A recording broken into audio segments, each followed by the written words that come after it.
Bismillahirrahmanirrahim. Assalamualaikum warahmatullahi wabarakatuh. Salam sejahtera untuk kita semua. Selamat pagi, bagaimana kabarnya anak-anak hari ini? Alhamdulillah sehat semua ya. Oke, alhamdulillahirrahmanirrahim. Segala puji bagi Allah Subhanahu wa Ta'ala karena telah memberikan kita kesehatan serta kenikmatan sehingga kita bisa melakukan pembelajaran pada hari ini. Sebelum memulai pembelajaran pada hari ini, alangkah baiknya jika kita berdoa terlebih dahulu ya. Berdoa menurut kepercayaan masing-masing dimulai. Berdoa selesai. Oke, apakah sudah siap belajar hari ini semuanya? Oke, mantap. Nah, pada kali ini kita akan membahas materi tentang material baja dan cara pembentukannya dengan kompetensi dasar yaitu mengidentifikasi, spesifikasi, dan karakteristik dari material baja sebagai bahan konstruksi.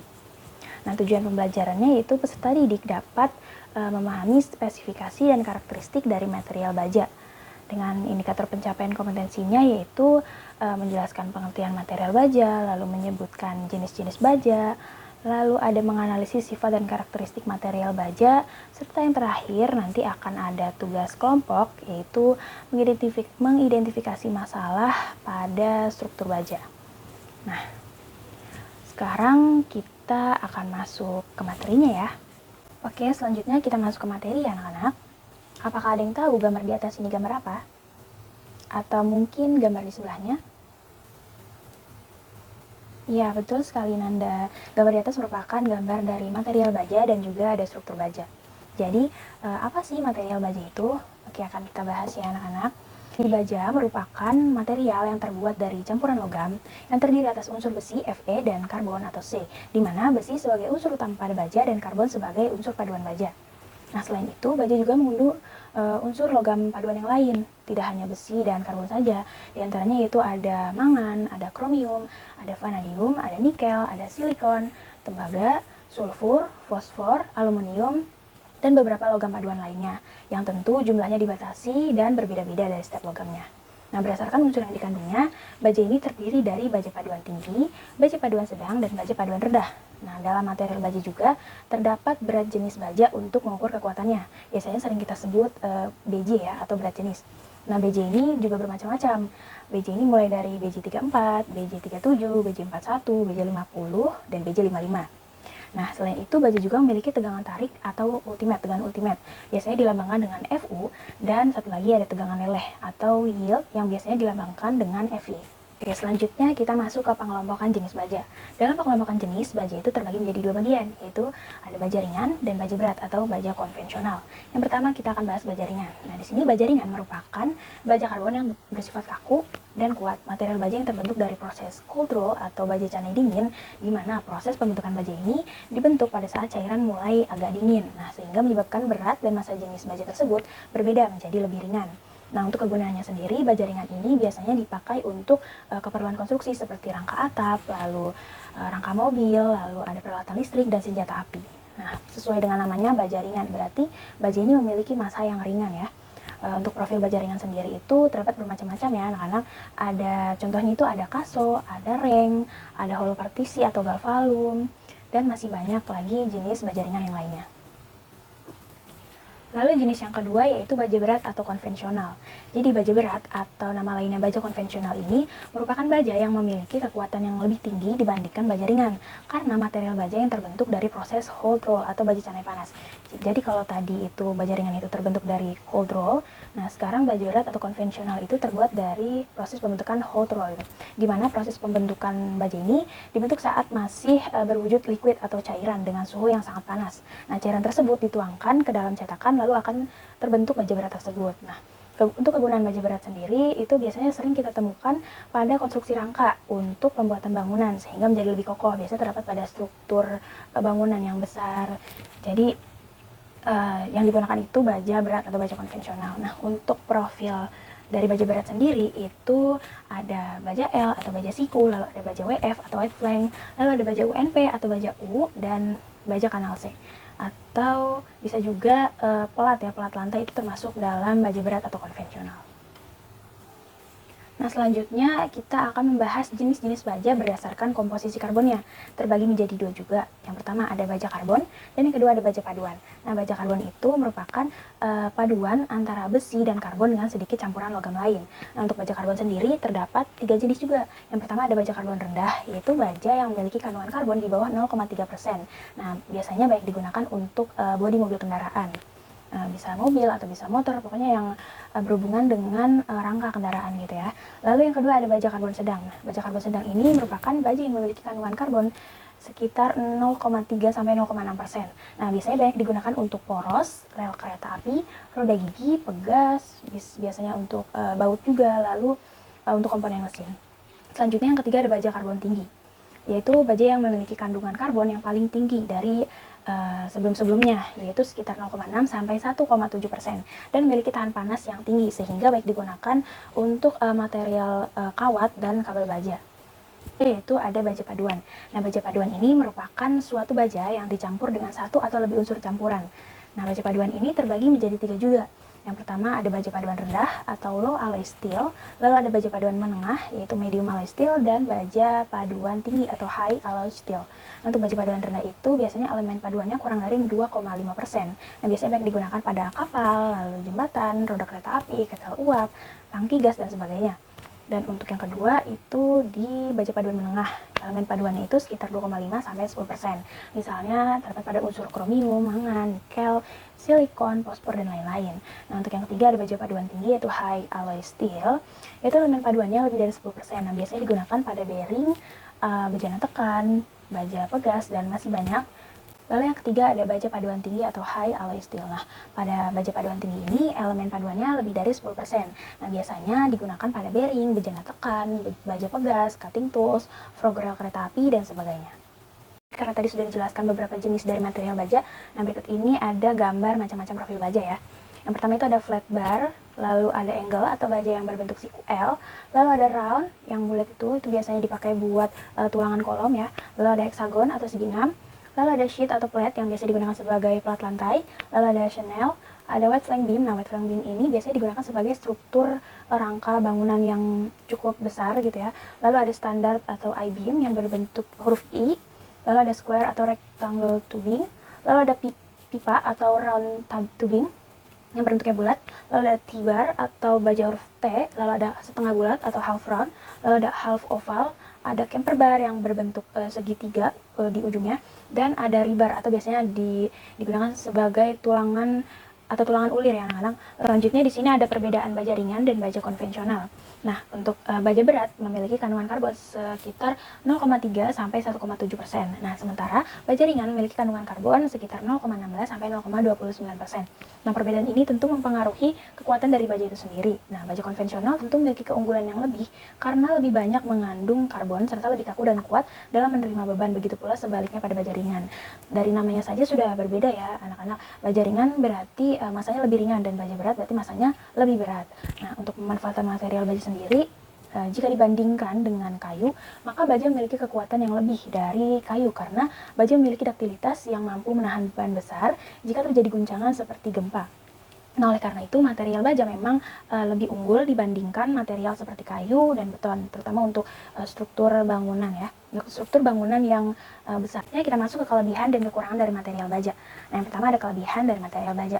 Yang pertama, baja memiliki ketahanan yang tinggi meskipun lebih kompleks daripada beton. Sudah diketahui di awal bahwa baja itu terdiri atas kandungan logam besi dan logam paduan lainnya. Seperti yang kita ketahui, logam besi saja itu sudah kuat, apalagi ditambah dengan unsur logam paduan lainnya. Maka dari itu, baja lebih kuat daripada beton. Yang kedua ada homogenitas yang tinggi, lalu baja memiliki daya tahan yang tinggi, lalu baja itu elastis, lalu baja itu memiliki kemudahan instalasi dalam pengerjaan. Jadi dalam pemasangannya struktur baja itu lebih mudah daripada material yang lain. Lalu baja itu bisa didaur ulang. Lalu baja itu lebih kuat dibandingkan material lain seperti beton, kayu, dan aluminium. Nah, yang terakhir untuk kelebihan baja itu baja tidak dimakan rayap karena baja sendiri merupakan material logam. Nah, selanjutnya untuk kekurangan dari material baja, yang pertama yaitu baja memerlukan perawatan yang rutin, tidak boleh sembarangan. Lalu baja itu mengalami penurunan kualitas akibat suhu tinggi. Baja tidak akan mengalami pelapukan seperti material kayu, tetapi baja akan mengalami penurunan kualitas jika terkena suhu tinggi, contohnya seperti kebakaran. Nah, itu akan mempengaruhi kualitas dari baja itu sendiri. Selanjutnya, baja memiliki tekukan pada bagian yang tipis, dan yang terakhir, baja itu lemah terhadap gaya tekan. Nah, selanjutnya kita masuk ke aplikasi material baja pada konstruksi bangunan. Nah, di atas merupakan contoh dari gambar pengaplikasian material baja pada konstruksi bangunan. Yang pertama ada baja sebagai struktur rangka atap, lalu ada struktur lantai. Nah, struktur lantai itu biasanya menggunakan balok kolom serta pelat dari baja. Lalu ada struktur penahan atau dinding. Baja juga bisa sebagai struktur pembatas atau dinding ya anak-anak. Lalu menjadi struktur plafon, ada struktur rangka bangunan, lalu struktur penopang bangunan khususnya untuk kolom dan balok. Jadi biasanya kalau untuk struktur penopang bangunan kolom balok ini biasa ditemukan pada gudang atau restoran juga ada. Biasanya menggunakan kolom dan baloknya itu dari baja WF. Lalu ada struktur jembatan. Jika kalian sering melewati jembatan itu suka ada gambar atau suka ada bentuk-bentuk yang dari jauh tuh kelihatan. Nah, itu merupakan struktur baja yang terdapat pada rangka jembatan. Lalu ada struktur di rel kereta api. Nah, itu semua merupakan contoh pengaplikasian material baja khususnya dalam konstruksi suatu bangunan. Selain pada struktur bangunan, baja juga sering ditemukan dalam beberapa bidang. Contohnya sering kita temukan dalam peralatan mekanik, lalu baja juga bermanfaat di bidang otomotif, lalu sering juga kita temukan pada produk-produk logam, lalu di bidang transportasi seperti yang disebutkan tadi yang berupa baja bermanfaat sebagai bodi kendaraan, lalu di bidang peralatan rumah tangga, dan di bidang peralatan listrik seperti solder, kabel, kawat, dan sebagainya. Oke, tadi sudah dijelaskan mengenai material baja, pengelompokan jenis-jenis baja, pemanfaatan baja, karakteristik, sampai ke pemanfaatan material baja. Apakah semuanya sudah mengerti anak-anak atau mungkin masih ada yang bingung nih? Ada yang mau ditanyakan, itu dipersilakan ya. Oke, ada yang ingin bertanya, silakan Maisha. Oke, pertanyaan yang bagus ya Maisha, terima kasih sudah bertanya. Baik, di sini Ibu akan menjawab pertanyaan dari Maisha. Pertanyaannya itu, mengapa baja bisa lebih kuat dari material lain dan apa perbedaannya jika dibandingkan dengan kayu? Baik, Ibu akan menjawab pertanyaan dari Maisha. Mengapa sih baja itu bisa lebih kuat dibandingkan dengan material lain? Nah, sudah dijelaskan di awal bahwa material baja itu tersusun atas unsur besi dan unsur karbon, di mana kita ketahui bahwa unsur besi itu merupakan material yang kuat gitu dibandingkan dengan yang lain, apalagi ditambah dengan unsur logam paduan lainnya, maka baja itu bersifat lebih kuat gitu dibandingkan dengan material lainnya. Apa perbedaannya jika dibandingkan dengan material kayu? Nah, seperti kita ketahui bahwa material baja itu merupakan material yang kuat karena terdiri atas besi dan logam. Sementara material kayu itu merupakan material yang termasuk ke dalam material organik yang bisa mengalami pelapukan, pembusukan, dan penguraian. Sementara material baja merupakan logam yang bersifat non-organik yang sulit bahkan tidak bisa untuk diuraikan, mengalami pelapukan dan pembusukan. Oleh karena itu, mengapa baja dikatakan material yang kuat? Ya karena tidak bisa mengalami pelapukan. Jadi baja itu hanya mengalami penurunan kualitas, tidak bisa sampai mengurai seperti material organik seperti kayu gitu. Jadi material baja bisa dikatakan lebih kuat karena dari komposisinya saja sudah kuat gitu, berasal dari logam, besi, dan unsur paduan lainnya. Seperti itu. Apakah sudah terjawab, Maisha? Oke, baik, terima kasih. Oke, selanjutnya kita ke proses pembuatan baja. Untuk proses pembuatan baja terdiri dari dua cara. Yang pertama ada hot roll dan yang kedua ada cold roll. Yang pertama ada hot roll steel. Hot roll adalah proses penggilingan yang melibatkan penggulungan baja pada suhu tinggi. Biasanya lebih dari 1700 derajat Fahrenheit. Nah, ini membuatnya lebih mudah untuk membentuk logam. Baja kemudian didinginkan yang menyebabkannya menyusut. Nah, ini berarti dia ada sedikit kontrol atas ukuran dan bentuk produk jadi. Nah, itulah alasan mengapa baja canai panas lebih murah daripada baja canai dingin. Nah, baja canai panas digunakan ketika bentuk dan toleransi yang tepat tidak diperlukan. Ada 3 cara untuk mengidentifikasi jenis baja canai panas. Yang pertama itu permukaan yang bersisik, yang kedua tepian yang membalut pada batangan, dan yang ketiga itu permukaannya tidak berminyak. Nah, hot roll steel atau baja canai panas atau baja hitam adalah plat atau produk baja yang dihasilkan dari proses hot rolling. Baja canai panas cenderung lebih berat dan bertekstur kasar serta berpoli sebagai dampak proses dari pengerolan pada suhu yang tinggi. Nah, meskipun kuat dan tahan lama, baja canai panas cenderung lebih rentan terhadap korosi. Nah, mengingat karakteristiknya, baja canai panas yang langsung digunakan cenderung lebih tepat diaplikasikan pada proyek yang tidak menuntut presisi atau ketepatan yang tinggi. Nah, beberapa contoh hasil produk baja canai panas adalah baja tulangan, baja beton, baja profil seperti C, I, H, dan sebagainya. Nah, biasanya digunakan untuk konstruksi bangunan, jalan, dan jembatan. Selain itu untuk baja rel kereta api, plat untuk industri kapal, otomotif, serta perdagangan konstruksi dan pengelasan. Nah, gambar di atas merupakan contoh dari produk hasil hot roll steel atau baja canai panas, berupa gelondongan baja yang besar dan juga masih memiliki permukaan yang kasar. Dan gambar di bawahnya merupakan contoh hasil dari proses hot roll berupa baja kanal C, U, I, WF, T, dan sebagainya. Selanjutnya proses pembuatan baja yang kedua yaitu cold roll steel. Nah, cold roll adalah sebuah proses pembuatan baja canai dingin di mana pada dasarnya berasal dari proses pembuatan baja canai panas yang telah diproses lebih lanjut. Nah, baja canai dingin dipanaskan lalu didinginkan pada suhu kamar diikuti dengan anil atau temper rolling. Nah, istilah canai dingin ini secara keliru digunakan pada semua produk. Nama tersebut mengacu pada proses penggulungan lembaran, gulungan datar, dan produk gulungan. Nah, istilah finishing dingin atau penarikan dingin digunakan ketika mengacu pada produk batangan. Biasanya terdiri dari penarikan dingin melalui cetakan untuk menciptakan bentuk. Ada 3 cara untuk mengidentifikasi baja canai dingin. Yang pertama itu permukaan yang sangat halus, yang kedua hasil yang berminyak, dan yang ketiga tepi yang sangat tajam pada batangan. Sifatnya berkebalikan dari baja canai panas. Selanjutnya, cold roll steel atau baja canai dingin atau baja putih adalah hasil dari proses cold rolling, termasuk di dalamnya adalah hasil proses lanjutan hot roll coil atau dengan kualitas yang lebih tinggi. Nah, produknya berwujud gulungan baja lembaran dingin dengan kisaran tebal 0,2 sampai 2 mm. Nah, ini merupakan produk antara atau intermediate. Untuk mendapatkan produk aplikatif baja canai dingin dilewatkan proses pembentukan lanjutan atau cold roll forming. Nah, pembentukan baja canai dingin yaitu seperti pressing, drawing, stitching, lalu bending, welding, dan lain sebagainya. Nah, produk yang dihasilkan dari baja canai dingin ini dapat berupa elemen otomotif untuk suku cadang, untuk pipa, tabung, lembaran galvanis, peralatan listrik, peralatan rumah tangga, dan sebagainya. Nah, baja canai dingin ini cenderung memiliki bentuk yang seragam, lalu permukaannya lebih halus, lebih presisi, juga relatif lebih keras dan kuat. Nah, oleh karenanya produk ini sangat sesuai untuk proyek yang menuntut ketepatan tinggi akan dimensi, sementara daripada baja hot roll, hasil hot roll itu tidak menentukan atau tidak mengutamakan ketepatan presisi, tinggi, dan dimensi. Nah, serta karakteristik permukaan yang ideal atau estetis, kelurusan, kehalusan, dan lainnya itu presisi untuk di baja canai dingin. Nah, untuk masalah harga, kedua produk teknik rolling ini dinilai dari proses pembuatannya. Karena proses yang cenderung lebih simpel dan singkat, maka sangat wajar apabila di pasaran harga untuk hot roll steel atau baja canai panas yang pertama relatif lebih murah dibandingkan cold roll steel, karena cold roll steel itu prosesnya lebih panjang, lebih lama, dan juga memiliki ketelitian yang tinggi. Nah, gambar tersebut merupakan contoh proses pembentukan baja canai dingin atau secara cold roll steel, dan di bawahnya itu merupakan hasil dari produk dari baja canai dingin. Nah, tadi sudah dijelaskan mengenai material baja mulai dari pengertian, jenis-jenis, pengelompokan, sifat, karakteristik, pemanfaatan, serta proses pembentukannya.